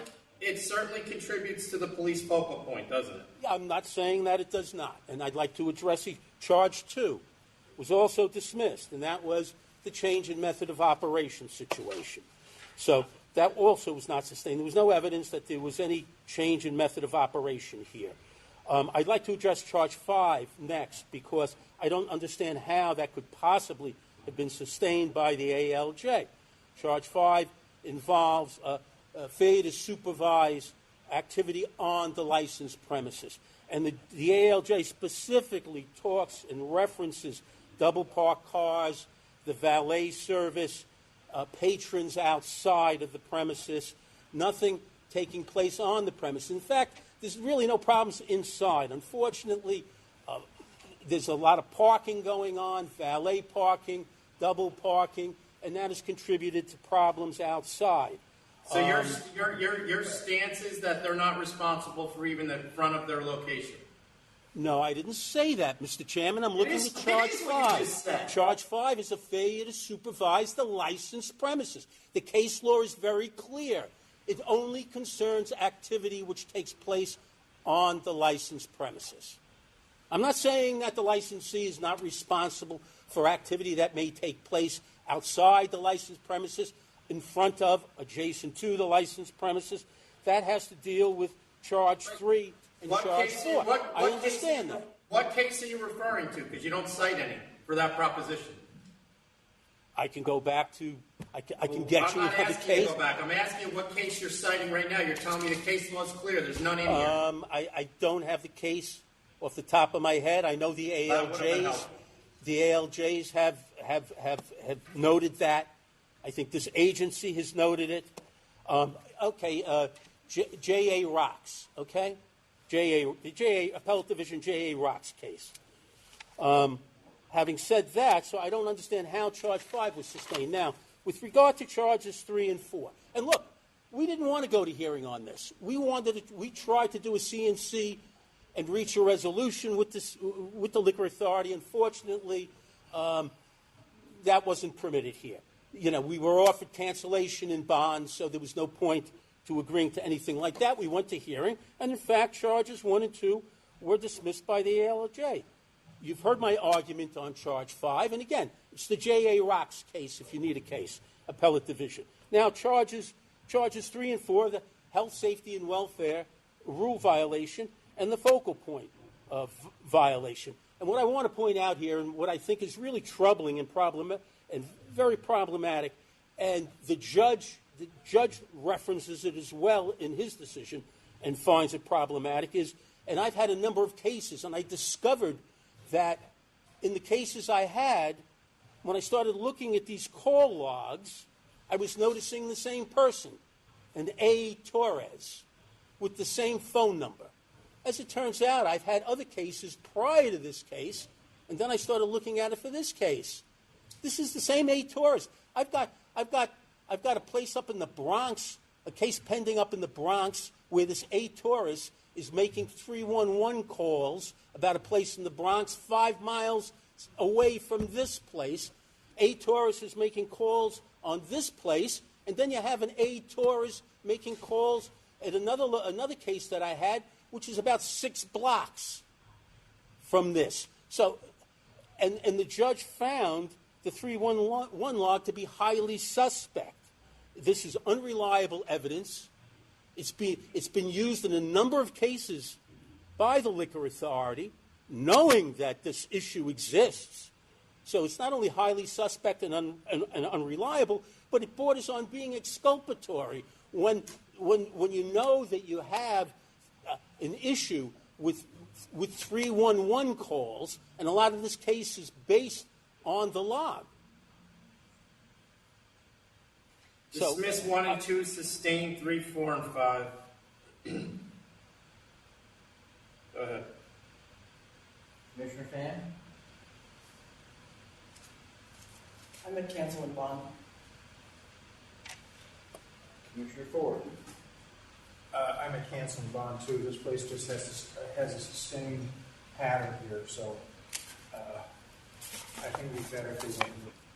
Yeah, I'm a cancel and bond. Since 2015, there's an obvious history of violence, two disorderly premises charge in 2017, maximum occupancy charge, prohibited hours charge, and now we clearly have a sustained pattern of focal point for police attention. All right, the next item, 1178. Trinidad Inc. Hi, is it okay if I wait for my lawyer? Who's your Hold on attorney? a second. I don't know if we need to. No, you don't need to. Go ahead. Okay, so I'm here for my liquor license for a restaurant that I just bought. What are your hours? 11 to 11. And what kind of music are you having? Background music. Any relation to Teo Lu? Who? Any relation to Teo Lu? No, I don't. No, not sure who that is. He is. So I bought the restaurant from Tang Yang.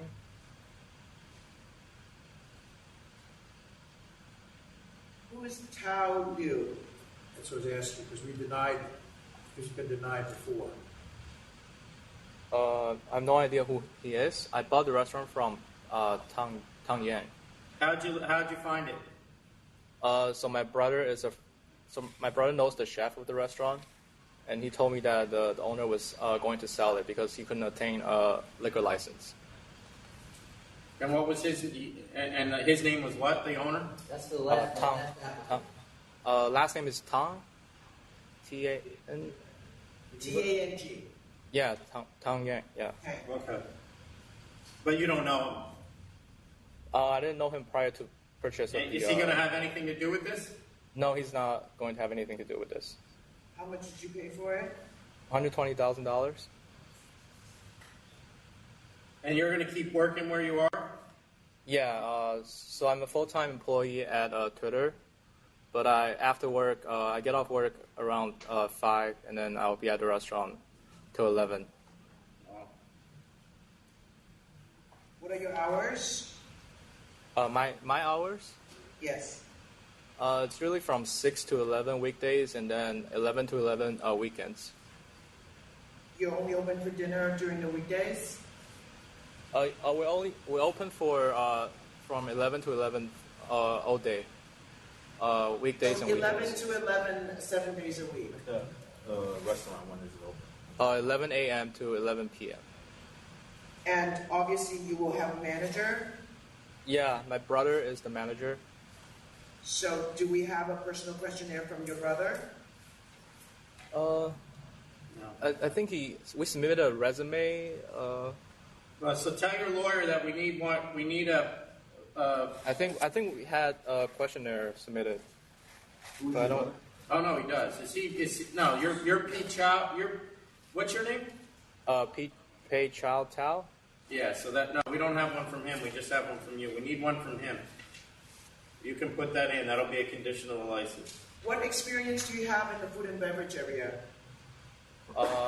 So I grew up in Taiwan, and then my brother, my dad was an investor in a restaurant in Taiwan, so I kind of grew up in that scene. Okay. Yeah. So background music only? Right. And do you have like French doors? I hope it's No French doors or anything that opens? No. And is restaurant wine. Okay. For 11 to 11 p.m. and with one manager, background music only, and the condition that your brother will also file a personal questionnaire, I vote to approve. Okay. Commissioner Ford? What is your present employment? You said Twitter? Yeah, Twitter. I'm a software engineer. It says Foursquare Labs. That's before. So I joined Twitter this February. Twitter bought that. Oh. Okay. I vote to approve on the same grounds. I do too. So we just have to submit a questionnaire for my brother, and it will be approved? You'll get a letter that'll tell you exactly what you have to do. Okay. There'll be other conditions. There'll be other conditions on there as well, like taking pictures of the place and that sort of thing. Okay. I think we already submitted pictures of the place. All right. Well, I don't know what you have, but they'll tell you exactly what you need. All right. Sounds good. Thank you. Yeah. Next item, 1170, Blue on the Bay, Inc.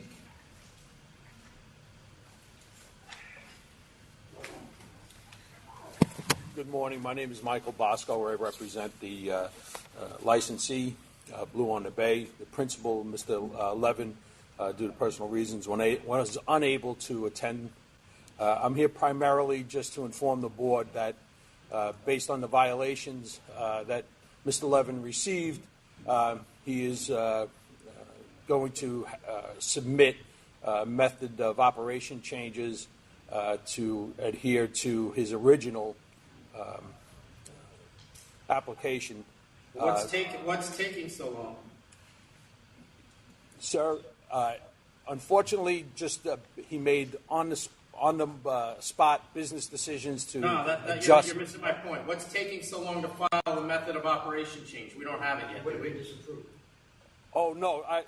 That's it. I am going to file it on behalf of Mr. Levin. So I explained to the attorney, the SLA attorney, when we came for the hearing. We were trying to get the original application to make sure we didn't contradict anything. She just sent me that the method of operation that was originally filed. This way we can adjust.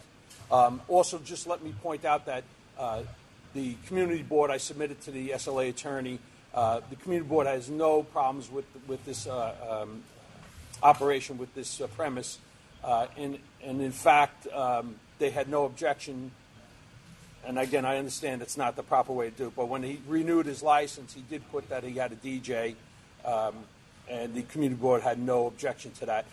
But he did not submit to the SLA the proper paperwork at the proper time. All right, he needs to go to the community board before he files that application change with us. I'll accept. Thank you. Accept as well. Thank you. Thank you very much for your time. You're welcome. Next item, 1174. Morning, sir. State your name for the record, please. Kar Kumar. Sustain 1 through 7. Why do you keep doing the same thing over and over again and not fixing anything? Sir, I did remove all the tints. You what? I removed the tint. It was like tint on the window, which... Well, what about the books and records? The books and record, I submitted it, and then... Why aren't they at the licensed premise? They are at the licensed premises, and I did submit it. I was not there because I was in the hospital. I was sick, and I keep everything in the office. Where's the office? It's right in the basement. Well, maybe you should make sure a manager is a key to that, because 6 times visibility. Oh, yeah, it's unbelievable. We ready to vote then? Yeah. Commissioner Fan? I'm at 7,000. I'll go with 7,000 as well. 7. All right. Did you hear that? The members impose a $7,000 fine. You'll get a letter in the mail explaining the payment, okay? Okay, sir. Thank you. So the next item I have, 1199, MJ 995, Inc.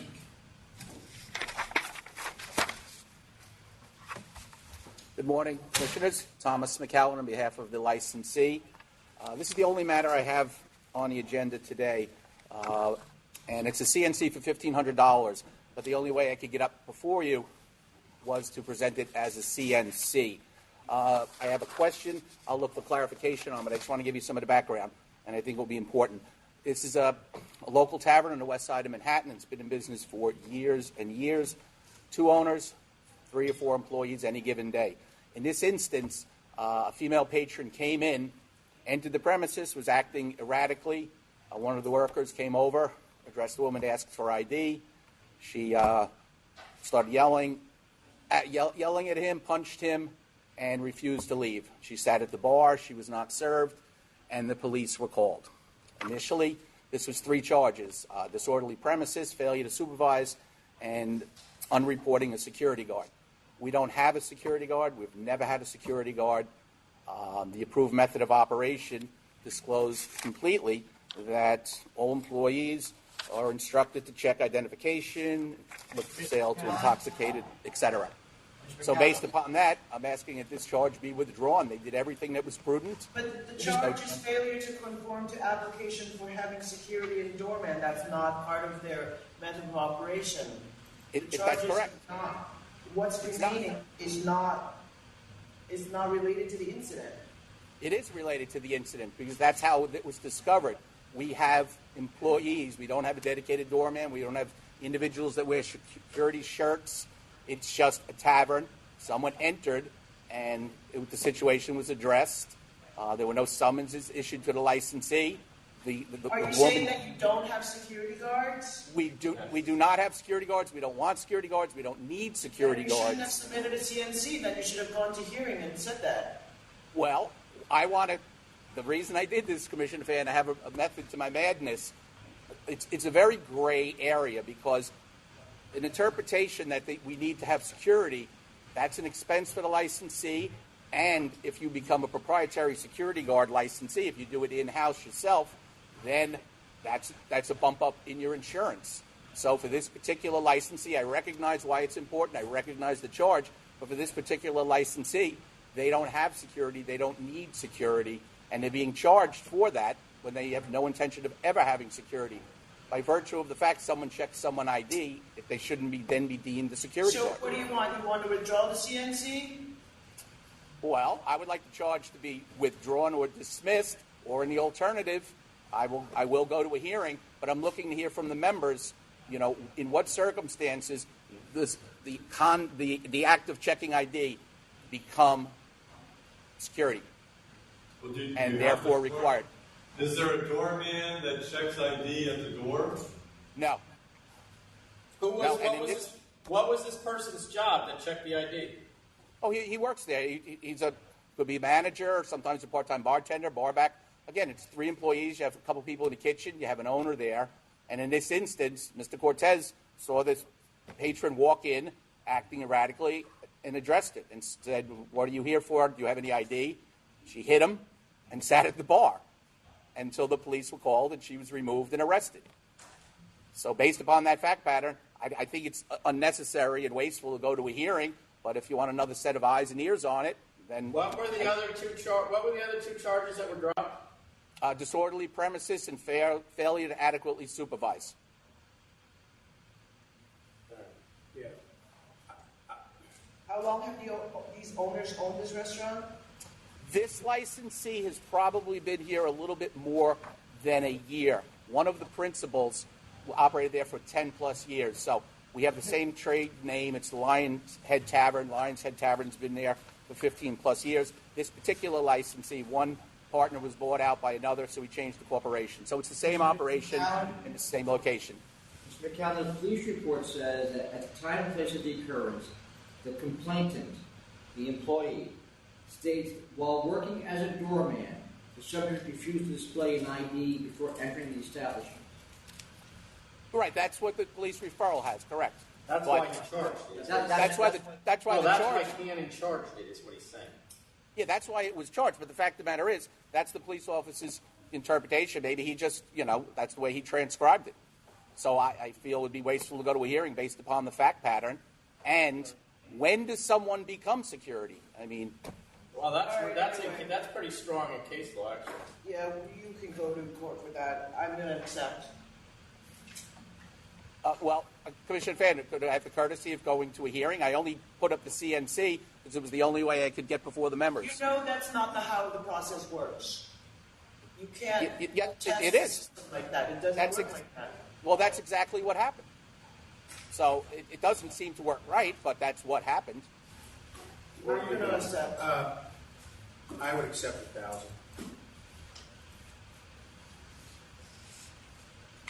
Kind of think. Well, if he wants to go to hearing, he should be allowed to go to hearing. Well, I don't see the point in doing a hearing. I know, going backwards. Yeah, but I also don't see the point in penalizing the licensee who did everything right and detained, obviously some miscreant, and we're being penalized. How does 500 sound? Again, I mean, I know, but you got. I'm trying to work this out. You got one commissioner who's telling you to go to hearing. You got another one who's looking at what you look at 1,000? 1,000, but I'm willing to go to 500. So I'm trying to cut the difference here. I'll make you a deal, real quick. If I accept the 500, which I have authority to do, what is the board's interpretation? When is someone deemed security? Just by simply checking ID? I think if 50% of their job is checking ID, yes. 50%.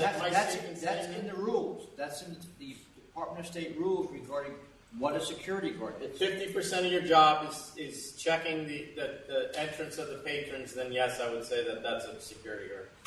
And in this instance, that's not 50% of his job. He just, on the spot, made the decision, let me check this individual. But it's going to cost him more than $500 for you to take this to hearing. So I'm not saying, I mean, all we heard was your side of the case. We don't have the other witnesses.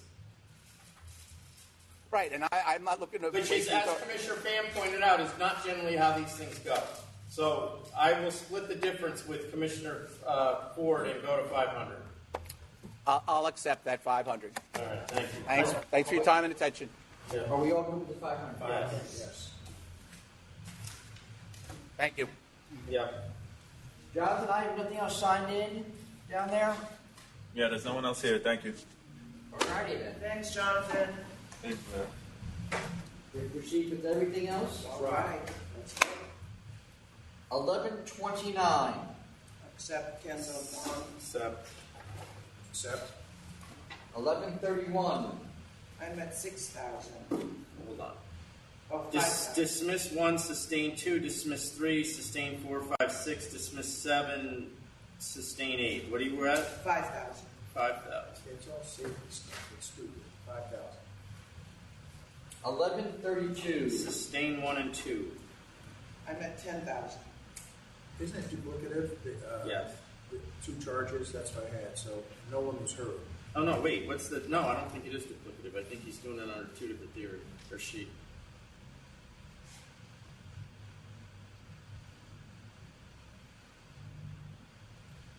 They're doing one as the assault, and then they're talking about the large group of patrons disorderly congregated in front. No, they're alleging two different things. It's a default. I'm at 10,000. 10,000. 10,000. 1133. Dismiss 1 and 2. Dismiss. Why are we doing this here? Dismiss, yeah. 1134. Accept. Accept. Accept. 1135. Cancel and bond. Accept. Cancel bond. 1136. 3,500, accept. Accept. 1137. I'm at 4,000 because it's a default. 4,000.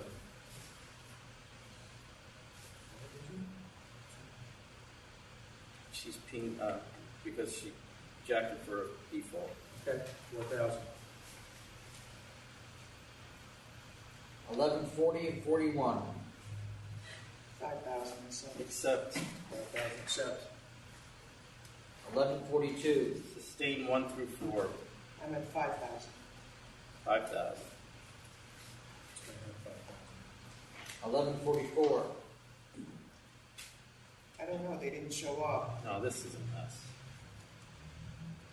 They need to go to community board first, so should we just, Well, this is I guess applicant was to denied on a deny, they previous didn't show up. application due to a mailing.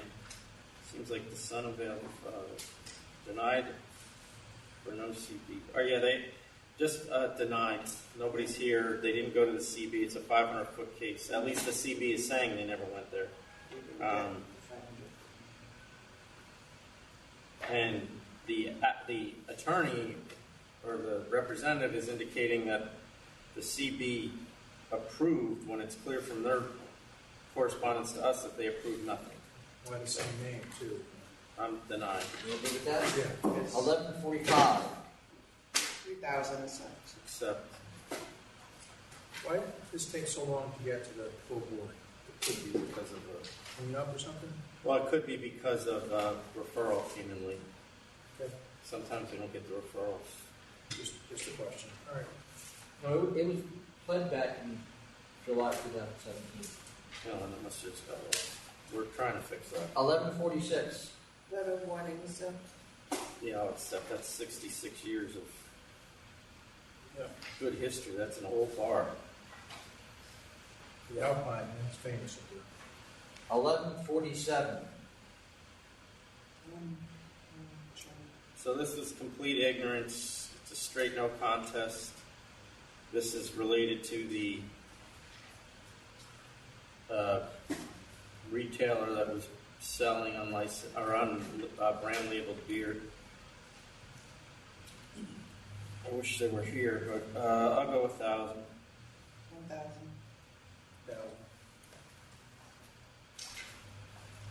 1148. Cancel for the record. Is there any bond left? No, this thing was all clean. All right, cancel for the record. That's for the record. 1149. Cancel and bond. No, they're actually offering 1,000. Cancel and take that 1,000, so we don't have to go after the bond. Oh, right. With that? Yeah. 1150. Cancel for the record. Just Is a it- cancellation? Is this surrender? It was surrendered in April. Should we cancel bond? No, we're canceling bond. Yeah. Cancel. 1151. 4,000. Accept. 4,000, accept. 1152. This looks like a really troublesome Yeah. location. Yeah. I'm at cancel. Yep. Cancel and bond. Cancel bond. 1153.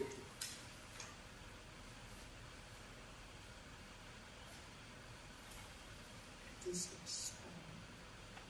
Under plan and calls for service to licensed premises. I was at cancel. Do we know if this was received? Yes. It was received? Yeah. All right, I'll cancel. Cancel and bond. And Cancel bond. bond. 1154. 6,000. Accept. 6,000, accept. 1155. Accept. Accept. Accept. 1159. Accept. 6,000, accept. 6,000, accept. 1160 and 1161. You know this place? I have a note. Yes. Yeah, it's I'm surprised because The lack of cooperation is the thing that bothers me. they're generally good owners, so I'm surprised. All right, I'll accept. 10,000 accept. 1162. Accept. Accept. 1163. Sustain one. 3,000? We offered 6,000. I meant canceling bonus or second. I think it's the second time. No, we're 1163. Oh. I lost that. They offered 6,000 because they do have a prior violation. Doesn't No, matter. I'm looking at a different one. Commissioner Ford was asking about Yeah. 11:35. Who's this? Hey, Tom? Yes? We have a... Yeah, hi, it's Tim Allenwick. I'm sorry, I was on the 8th floor for a hearing, and I have a matter on that I'd like to... Can we just finish this one, though? So Yeah, 11... sorry. Oh, yeah, I'm sorry. Hold on, Mr. Allen. Just 1163. There must be another sale there that we're not... No, there's a prior, the ad bar violation. Oh, okay, yes. It doesn't matter I'll what the accept. prior. Yeah, I'll accept. 6,000. All right, go ahead. Mr. Allen, what matter are you here on? I'm here on Sunset Entertainment. I have the case number 131461. That case number, hold on. What number? 11? I'm going to... No, he doesn't know. The agenda's not here anymore. Hold on for a second. He's got the agenda. Sorry. 1182. 1182? Yes, we didn't call it. I thought we were going to have to include lots.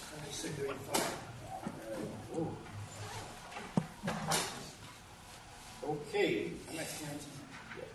Yeah, I would like to put this on for the next calendar so my client could be here. Like I said, I was up on the 8th floor. I should have come here first, but I didn't realize it was such a small calendar. You sure you want him to be here? Yeah. Yes. I don't know if it's going to help him, but... No, it's almost like it's... All right, I'll adjourn. All right. He's closed, so. Okay. I thank know. you. All right, 626. He could be suspended. Thank you. Thank you. The next item, 1164. Sustain one.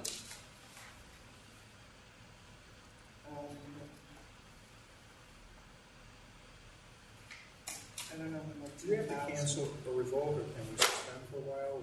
You can do whatever you want. This is the second time we've had it. I mean, the worst you can do is take 10,000 or take the license. Yeah, I'll take 10,000. 10,000. Mr. Fan, you good with that? Yes. You already said 10,000. 1166. 6,000, the same. 6,000, yep. 1167. Oh, this isn't good. Yeah, I'm countering here. This is the same situation as the other Newburgh place. Yeah. Probably never was a restaurant. A counter at 20,000. Counter at 20. 20,000 counter. 1168. I'll accept. Accept. Accept. 1169. Why is this 6,500? Instead of 6,000. Package. The liquor Is it store. because- Keep it Accept. Accept. Accept. 1171. I'm at 5,000. So dismiss. I understand what you're saying, Mark, but I don't think there's any argument that this is not a restaurant. I think he's operating as a lot. I know, but when you go to end up in court, Well, I don't think that... first of all, we didn't charge non-bona fide. He's licensed as a restaurant. So it's pretty clear that you can hire felons if you're a restaurant. And that, I think, is established. So what we don't have any charges here alleging he's something else. That was my problem with what you said. So I'm gonna dismiss one and sustain two. I'll go for 5 if that was is that what you said? Mm-hmm. 5, we're just missing 1. 5,000. Yes. 1172. Accept.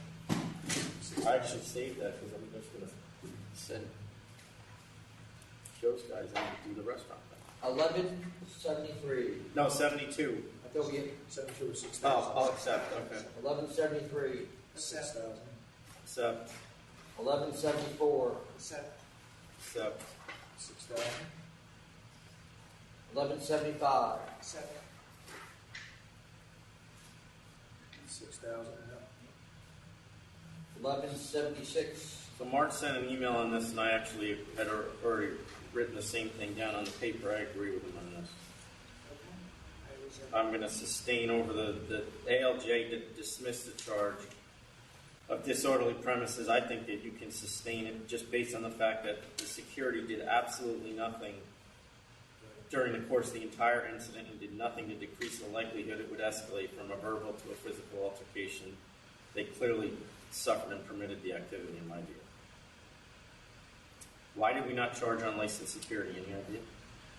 Mark? So I'll sustain one, whatever you guys think. I'm thinking 5,000. 5,000. Did you want to afford the licensee an opportunity to appear? No. I mean, they can, if they want to appeal it, they can ask for reconsideration. 5,000? Yeah. 1181.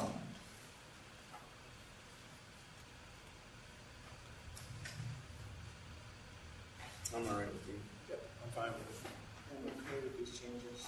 We'll have another one for you next week. 1183. 3,500 accept. So, 3,500 accept. 1184. Should we drop this down to 1,000? Just to be consistent. sure. Okay. 1188. 2,500 accept. 2,500. 500 accept. 1189. Letter of warning accept. Accept. 1190. Letter of warning accept. Accept. Accept. 1195. 3,000 accept. I'll accept. I thought this was low, but I don't know that it's that low that it's worth sending that letter to. All right. So first charge, the patron was arrested, not the guard. Failed to supervise. Patron who signed outside hit the injured guard. I thought I would dismiss probably 1 and 4 on that.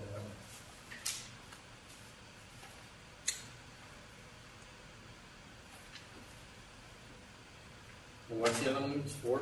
1 and 4. All right, dismiss 1 and 4. Now it's not high. I mean, now it's not low. You still staying at 3,000? Yeah. 3,000.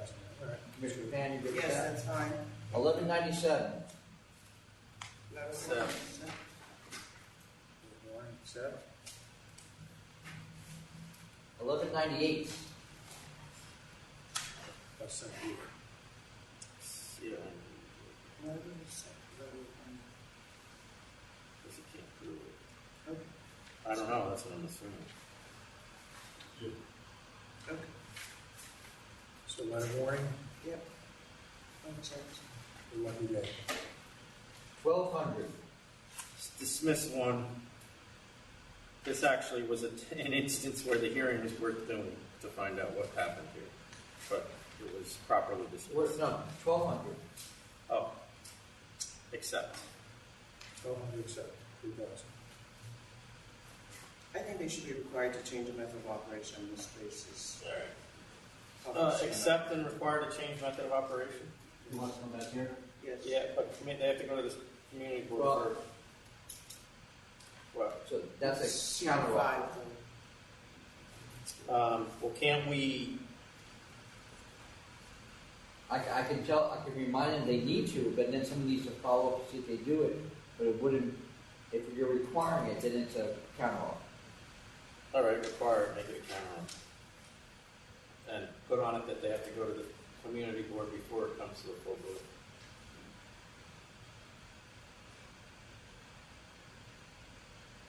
Okay? 1201. This is the one I'm talking about, the intoxicated individual. This was worth doing. But was properly dismissed. Dismiss. Dismiss. 1202 and 1203. This is already. So I think the ALJ is wrong here on the first charge because the ALJ acknowledged that the individual was an undocumented owner, and he's in fact listed on other paperwork as the treasurer, yet the ALJ said that that's not availing. In my mind, it is. So I'm sustaining one, which you guys can agree or disagree with. Sustain 2, 3, 4, 5, dismiss 6, sustain 7, 8, 9, 10, 11, 12, 13, 14, 15, dismiss 16, sustain 17, sustain 1, dismiss 2, withdraw 3, dismiss 4. You don't want to deal with the other availing? No, because it's a kind of a running thing, yeah. I mean, this is already canceled. Yeah. We could revoke if it was worth it. What would you like to do? I would revoke. Revoke and bond. No, just revoke. Just revoke. Oh, no bond, right? 1204. Sustain 1. I want 500. 500.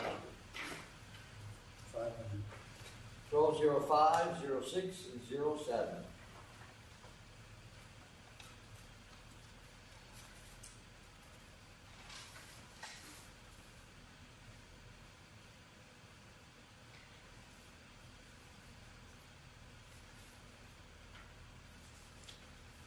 Why do we mail these out twice, Mark? Any idea? I think the attorneys are nervous about defaults now. Well, it's they shouldn't be nervous that somebody's defaulting. They need to be nervous about just the fact that we're not keeping track of who's getting delivered. But here, we don't have any evidence this was delivered, I take it? Well, the other one was returned to counsel's office. All right, I'm canceling bond. Cancel the bond. Yeah. 1208. I'm that letter of warning. Letter of warning. 1210. I accept 500. Accept. 1211.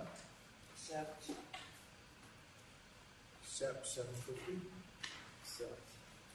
1213.